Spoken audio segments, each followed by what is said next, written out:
అన్నదాత అన్నదాత మీ అన్నదాత, చెమటోడ్చి ఆహారాన్నందించే రైతన్నా, అనునిత్యం నీ కండదండగా నిలిచే నేస్తం ఎవరన్నా. అన్నదాత అన్నదాత మీ అన్నదాత.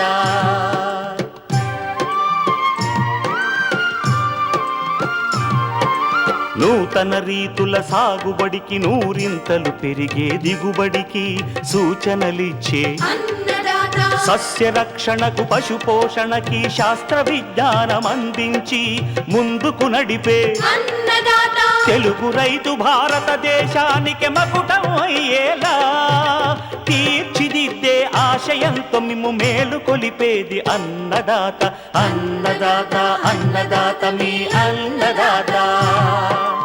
అన్నదాత అన్నదాత మీ అన్నదాత.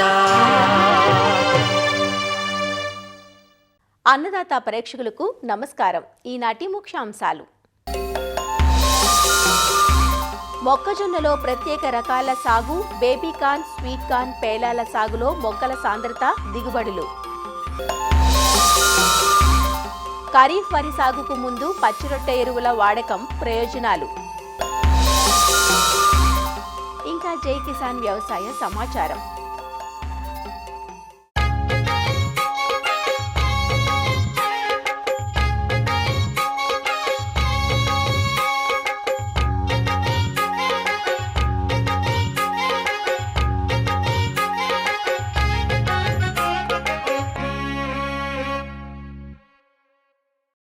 మొక్కజొన్న పంటను సాధారణంగా వాణిజ్య స్థాయిలో గింజ కోసం సాగు చేస్తారు. అయితే మొక్కజొన్నలో కొన్ని ప్రత్యేక రకాలున్నాయి. బేబీ కార్న్, స్వీట్ కార్న్, పేలాల రకాలు.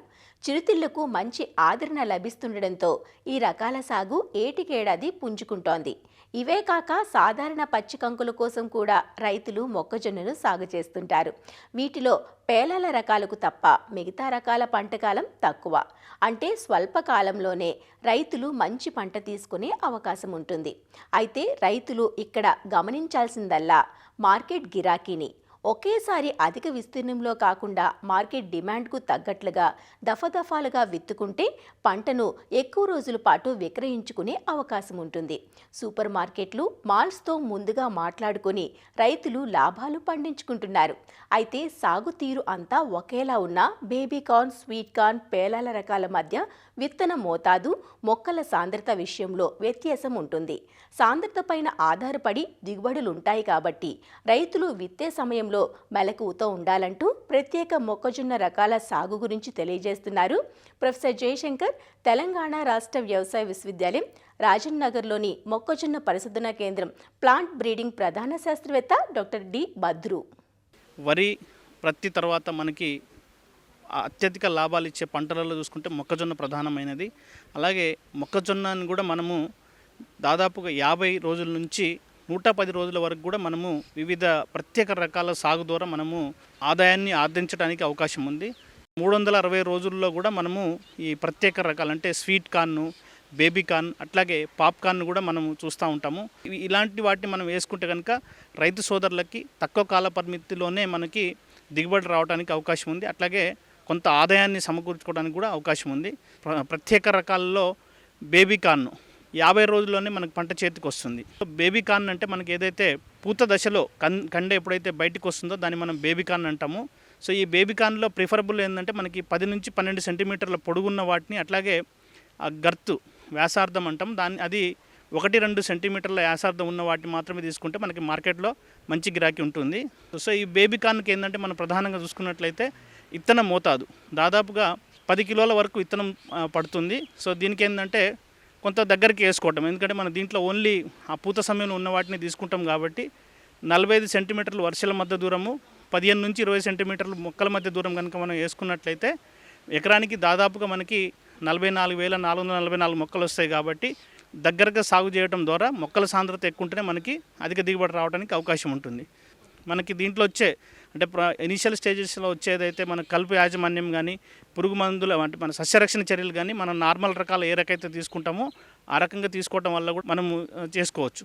మొక్కజొన్న ఏంటంటే ఫస్ట్ మొగ వస్తుంది, జుట్టు వస్తుంది పైన. సో దాన్ని తీసేయడం వల్ల కూడా దీని క్వాలిటీ కూడా తగ్గకుండా మనం చూసుకోవడానికి అవకాశం ఉంది. దీంట్లో ప్రత్యేకంగా ఏంటంటే కోత సమయం. ఎప్పుడైతే మనకి పూత సమయం వచ్చి పీచ్ అనేది 1-2 సెంటీమీటర్లు బయటకు వచ్చేటప్పుడు మాత్రమే దాన్ని తెంపుకోవాల్సిన అవసరం ఉంది. మరీ ఎక్కువైతే కనుక మనకి ఫర్టిలైజేషన్ జరిగేసి మనకు ఆ బేబీ కార్న్ క్వాలిటీ అనేది తగ్గే అవకాశం ఉంది. సో వీటిని మనము తెంపుకొని ఏ రోజుకు ఆ రోజు మనం కనుక మార్కెటింగ్ చేసుకుంటే కనుక మంచి నాణ్యమైన రేటు మనకి రావడానికి అవకాశం ఉంది. సో దీన్ని వివిధ రకాలలో అంటే ప్యాకింగ్ చేసి కూడా, అంటే కొన్ని పొట్టు తీసి కూడా అమ్ముతున్నాము. అలాగే పైన పొరలు తీయకుండా కూడా మనం మార్కెట్ చేసుకున్నట్లయితే ఆ నాణ్యత అనేది పడిపోకుండా ఉండి మార్కెట్లో మనకి మంచి రేట్ వచ్చే అవకాశం ఉంటుంది.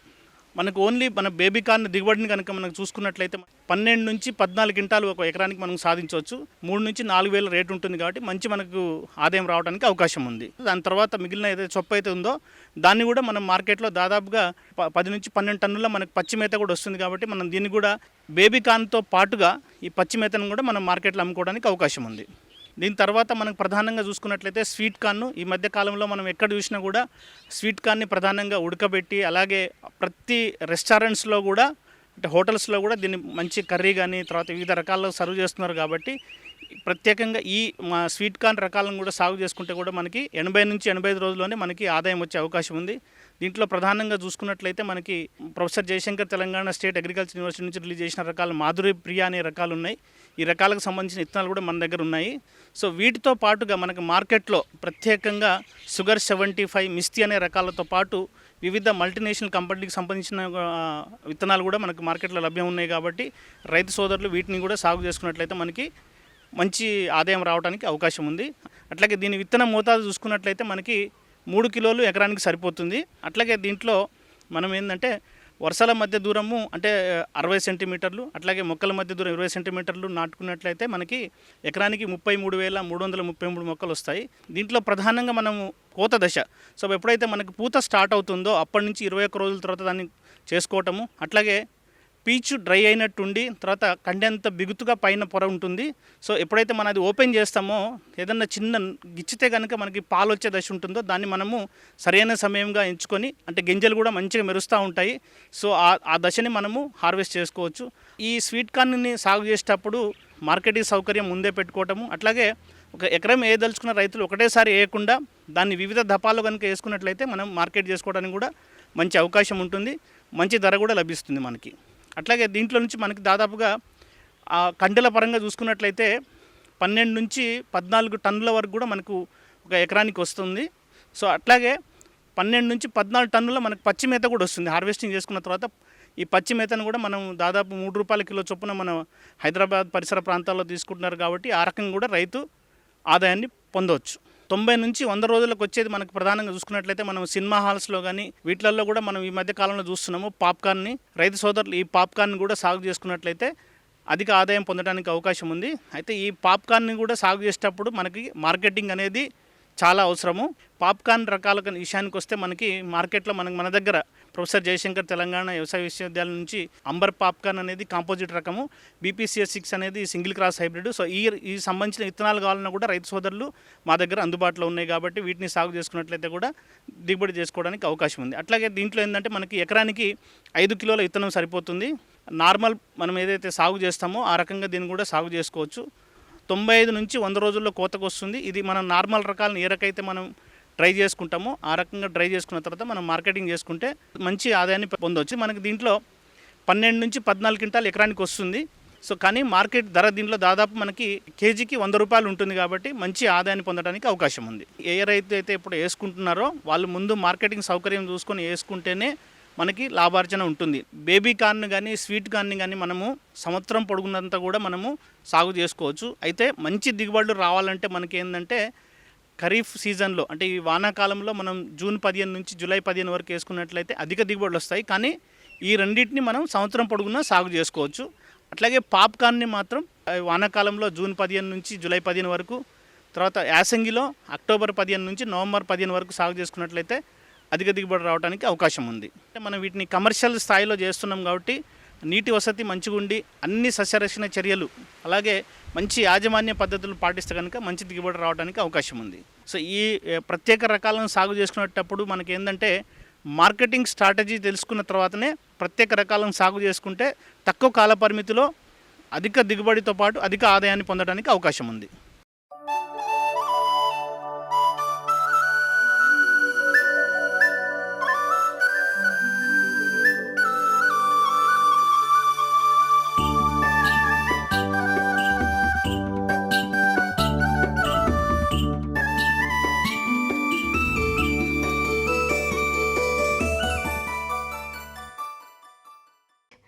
నేలకు సారాన్ని అందించి పంటలు బాగా పండడానికి అవసరమయ్యేవి ఎరువులు. దిగుబడి వస్తుంది కదా అని అధిక మోతాదులో రసాయన ఎరువులను వేస్తే భూమి ఫలదతను కోల్పోతుంది. అందుకు భిన్నంగా నేల ఆరోగ్యాన్ని కాపాడి దిగుబడులను పెంపొందించేవి సేంద్రియ ఎరువులు. వీటిలో పశువుల ఎరువు, వానపాముల ఎరువు, ఘనజీవామృతం, కోళ్ల ఎరువు వంటివి ఎన్నున్నా అవి రవాణా, కూలీల ఖర్చుతో కూడుకున్నవి కావడంతో వీటిని వాడడం రైతులకు కష్టంగా మారుతోంది. అదే పచ్చిరొట్ట ఎరువుల వాడకం రైతుకు తక్కువ ఖర్చుతో సులువుగా ఉంటుంది. పచ్చిరొట్ట పైర్లుగా జనుము, జీలుగా, పిల్లి పెసరును సాగు చేసి నేలలో కలియదునడం వల్ల భూమికి సత్తువ పెరిగి దిగుబడులు పెరిగేందుకు దోహదపడతాయి. ప్రస్తుత సార్వా కాలంలో వరి సాగు చేసే రైతులు పచ్చిరొట్ల ఎరువులకు ప్రాధాన్యతమివ్వాలంటూ వివరాలు తెలియజేస్తున్నారు విజయనగరం జిల్లా ఏరువాక కేంద్రం ప్రధాన శాస్త్రవేత్త మరియు సమన్వయకర్త డాక్టర్ కె లక్ష్మణ్. మన ఉత్తర కోస్తా జిల్లాల్లో చాలా వరకు ఈ యొక్క వరిని ఎక్కువగా పండించడం జరుగుతుంది. ఖరీఫ్లో వరి అనేది ప్రధానమైనటువంటి జీవనాధారం. అయితే ఈ మధ్యకాలంలో గత 2 దశాబ్దాల కాలంలో చూసుకున్నట్లయితే మన సాంప్రదాయ వ్యవసాయాన్ని విడిచిపెట్టి చాలా వరకు రసాయనిక ఎరువుల వినియోగం అధికంగా చేయడం మూలంగా మనం నేలలు చాలా వరకు నిస్సారమై నేలలో ప్రత్యేకంగా సేంద్రియ కర్బనం స్థాయి చాలా వరకు తగ్గిపోవడం అనేది మనం గమనిస్తున్నాం. దీంతో పాటు రకరకాలైన సూక్ష్మ పోషకాలు కూడా నేలలో లభ్యమయ్యేటటువంటి పరిస్థితులు లేదు. దీనికి ప్రత్యేకంగా ఏంటంటే మనం వరి పండించేదానికి ముందుగా ఈ యొక్క పచ్చి రొట్ట పంటలను పండించుకొని వాటిని మనం తప్పనిసరిగా కలియదున్నుకోవాలి. వరిని నాటుకునే దానికి ముందుగా 45 రోజుల ముందు ఈ యొక్క పచ్చి రొట్ట పంటను, అంటే 2 నెలల ముందు అనుకోండి, 2 నెలల ముందుగా మన పచ్చి రొట్టని పంటను పండించుకొని 45 రోజుల తర్వాత దీన్ని దమ్ము పెట్టడం ప్రారంభించి దమ్ము పెట్టుకున్నట్లయితే దమ్ము పెట్టే సమయానికి ఇది పూర్తిగా కుళ్ళిపోయి సేంద్రియ కర్బనం స్థాయి పెరుగుతుంది. దీని మూలంగా మన రసాయనిక ఎరువులు కూడా మనం అందించేటువంటి రసాయనిక ఎరువులు నత్రజని కానీ, భాస్వరం కానీ, పొటాష్ కూడా దాదాపు 20-25% వరకు కూడా మనం తగ్గించుకొని వినియోగించుకోవచ్చు. ఈ నత్రజని, భాస్వరం, పొటాష్ అందుబాటులో రావడమే కాకుండా వివిధ సూక్ష్మ పోషకాలు కూడా అందించడం జరుగుతుంది. దాంతోపాటు ఈ యొక్క సేంద్రియ కర్బన స్థాయి కూడా పెరుగుతుంది. అయితే మనకి ఈ జీలుగా, జనుము, పిల్లి పెసర, అదే అలసంద, ఉలవ వంటి పంటల్ని మనం ఈ యొక్క పచ్చిరొట్ట పంటలుగా పండించుకోవచ్చు. అదేవిధంగా మనం పచ్చిరొట్ట ఆకులు కూడా వేసుకోవచ్చు. గానుగ చెట్లు కానీ, జిల్లేడు చెట్లు కానీ, తంగేడు చెట్లు కానీ, గుర్రపడెక్క ఇటువంటివి ఏమైనా మన దగ్గర ఉన్నట్లయితే మన పరిసర ప్రాంతాల్లో వాటిని కూడా ఆకులను తెచ్చుకొని మనం దమ్ము చేసే సమయంలో ముందు అవి మన పొలంలో జల్లుకొని వాటిని మనం కలిదున్నుకోవడం కూడా చేసుకోవచ్చు. సాధారణంగా ఈ పచ్చిరొట్ట పంటలు వేసేటటువంటి దీనిలో లెగ్యూమ్ జాతి పంటలను మాత్రం ఎక్కువగా మనం సిఫార్సు చేయడం జరుగుతుంది. ఎందుకంటే వీటికి వాతావరణంలో నత్రజనిని స్థిరీకరించే స్వభావం ఉండడం, అదేవిధంగా లోతు పొరల నుంచి కూడా పోషకాలను తీసుకొచ్చి నేలలో స్థిరీకరించేటటువంటి గుణం ఉంది కాబట్టి వీటిని మనం సిఫార్సు చేయడం జరుగుతుంది. అయితే మన జీలుగు దాదాపు చూసుకుంటే మన ఎకరాకు 12-14 కిలోల విత్తనం కావాలి. ఇది దాదాపు భూమికి 8-10 టన్నుల పచ్చిరొట్టని ఎకరానికి ఇస్తుంది. ఇది దాదాపు మన అందించే నత్రజని రూపంలో చూసుకుంటే ఎకరాకు 30-40 కిలోలు. అదే జనుము ఒకవేళ అయితే ఇది ఎకరానికి ఒక 8-10 కేజీల విత్తనం సరిపోతుంది. ఇది చాలా అత్యధికంగా పచ్చిరొట్టని ఇస్తుంది. అంటే దాదాపు 10-15 టన్నుల వరకు ఎకరాకి ఇస్తుంది. ఇది నత్రజని రూపంలో చూసుకున్నట్లయితే 16-24 కిలోల వరకు ఇస్తుంది. దీంతోపాటు మనం ఈ యొక్క పిల్లి పెసర, అదేవిధంగా అలసంద, పెసర, ఉలవ, వెంపలి వంటి మొక్కలను కూడా మనం వేసుకోవచ్చు. పిల్లి పెసర అయితే ఒక 6-8 కిలోల విత్తనాన్ని మనం ఎకరాకి చల్లుకోవాలి. ఇది కూడా 4-5 టన్నుల వరకు కూడా పచ్చిరొట్టని ఇస్తుంది. ఇది ఏంటంటే 10-15 కిలోల నత్రజనికి సమానం. చౌడు ఉన్నట్టు సమస్య ఉన్నటువంటి భూముల్లో అయితే జీలుగా మనం పచ్చిరొట్ట సాగు చేయడం వల్ల ఏంటంటే ఉదజని సూచిక అంటే pH అంటాము, ఈ సాధారణ స్థాయికి రావడంతో పాటు అన్ని రకాలైన పోషకాలు లభిస్తాయి. కాబట్టి మన ఈ యొక్క పచ్చిరొట్ట పంటని వీలైనంత వరకు రైతులు ప్రత్యేకంగా ఇప్పుడే ఇదే సమయం కాబట్టి వేసుకొని మనం ఒకవేళ ఇంకా 45 రోజులు 60 రోజులు సమయం లేకపోయినా ఇబ్బంది ఏం లేదు. 40 రోజుల తర్వాత కూడా మనం దీన్ని కలిగి దున్నుకున్నట్లయితే కొంచెం ఈ యొక్క రొట్ట తగ్గుతుంది తప్ప మనకు అన్ని విధాలుగా ఉపయోగం అయితే ఉంటుంది. కాబట్టి తప్పనిసరిగా రైతులు ఈ పచ్చి రొట్ట పంటలు పండించారు.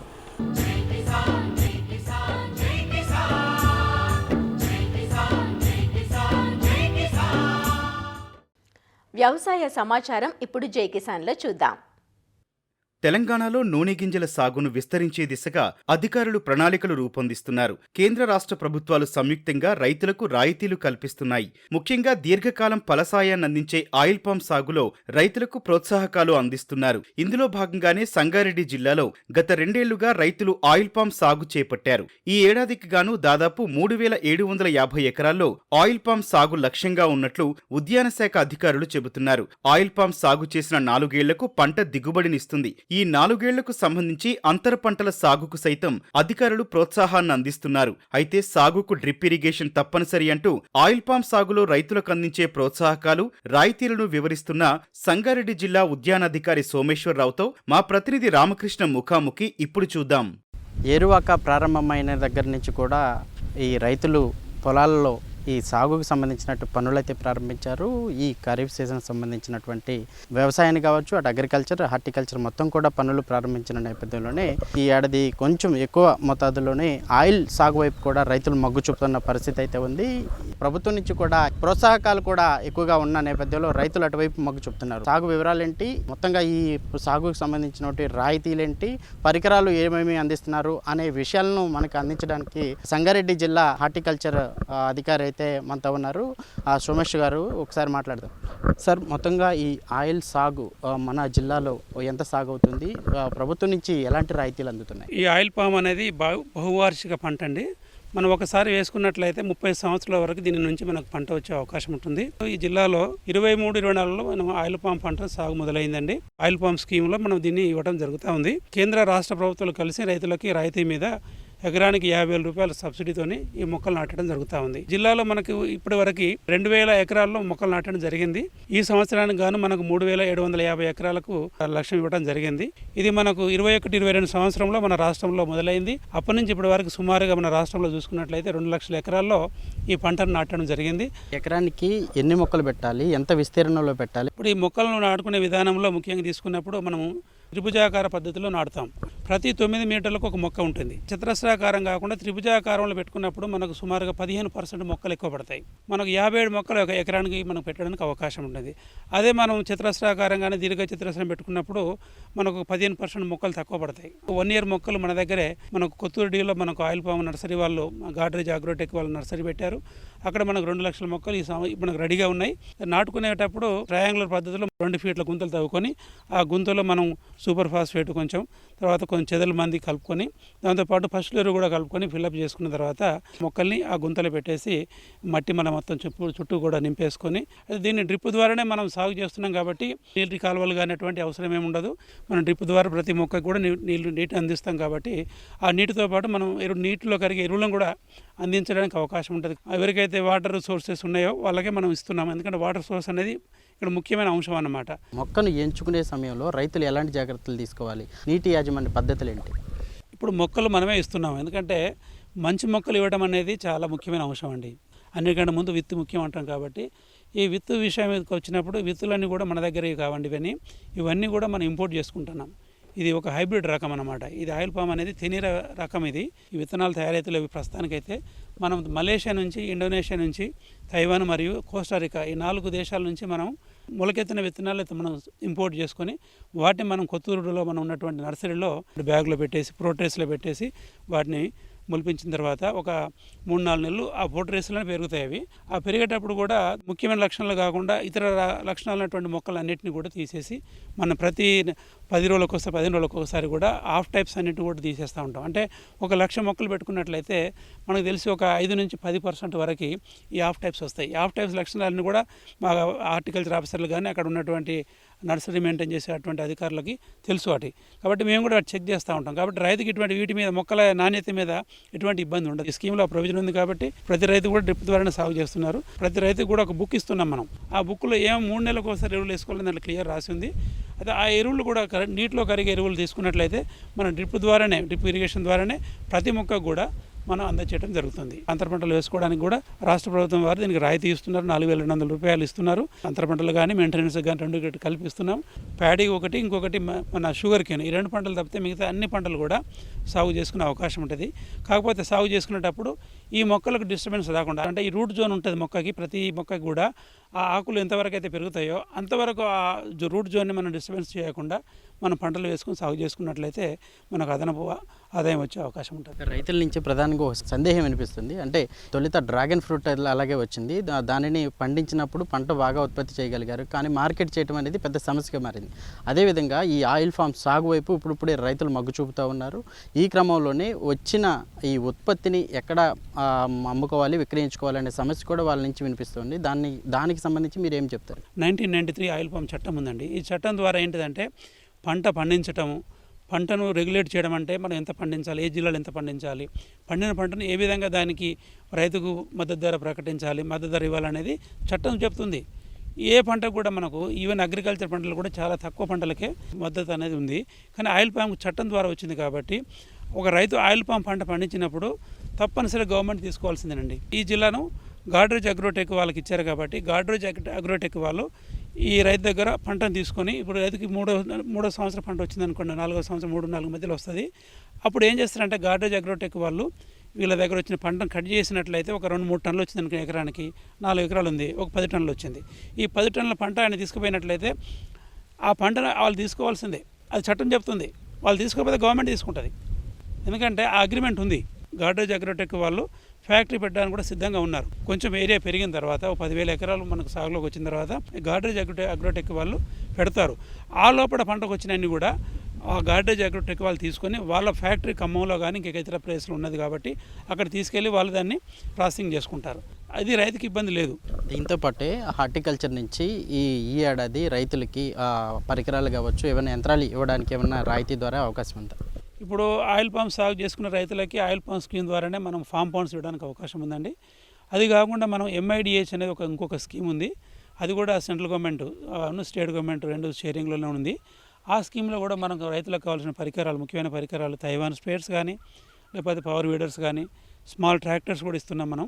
ఇవన్నీ కూడా రైతులకు అవసరాన్ని బట్టి మనం వాళ్ళ యొక్క, అంటే కొంత SC ST కొన్ని ఉంటాయి కాబట్టి అవన్నీ కూడా చేసుకొని ఇవ్వడం జరుగుతుందండి.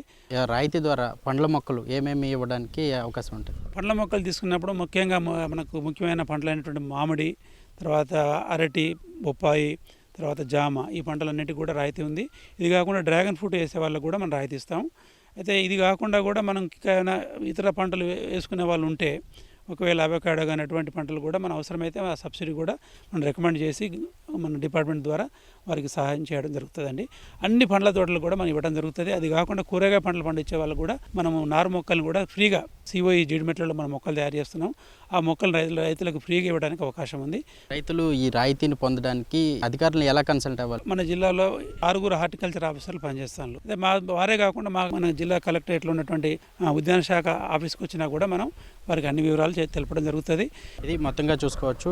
ఈ రైతులు అధికంగా నష్టపోకుండా ఆయిల్ సాగు వైపు మగ్గు చూపితే కొంతమేర ఆర్థికంగా లాభాలు పొందొచ్చు అని చెప్తున్నారు. అదేవిధంగా ఉద్యానవన శాఖ నుంచి కూడా ఉచిత పథకాలు, అదేవిధంగా రాయితీలు ద్వారా కూడా కొంత రైతులకి చేదోడు వాదోడుగా నిలుస్తున్నామని చెప్తున్నారు. జామ కావచ్చు, మామిడి కావచ్చు, రాయితీ ద్వారా ఈ మొక్కలను అయితే పంపిణీ చేయడానికి ఉద్యాన శాఖ సిద్ధంగా ఉందని చెప్పి సంగారెడ్డి జిల్లా హార్టికల్చర్ అధికారి సోమేశ్వరరావు గారు అయితే స్పష్టం చేస్తూ ఉన్నారు. కెమెరామెన్ మొహమ్మద్ షాతో రామకృష్ణ, ITV న్యూస్, సంగారెడ్డి జిల్లా సర్ఫూర్ నుంచి. మరిన్ని విభిన్న అంశాలతో రేపటి అన్నదాతలో మళ్ళీ కలుసుకుందాం. నమస్కారం. అన్నదాతలు తమ సందేహాలు, సమస్యలను 1800-425-4085 టోల్ ఫ్రీ నంబర్లో ఉదయం 10 నుంచి 11 గంటల మధ్య పని దినాలలో సంప్రదించగలరు. ఈ కార్యక్రమాన్ని యూట్యూబ్లో www.youtube.com/అన్నదాత ETV లింక్ ద్వారా వీక్షించవచ్చు.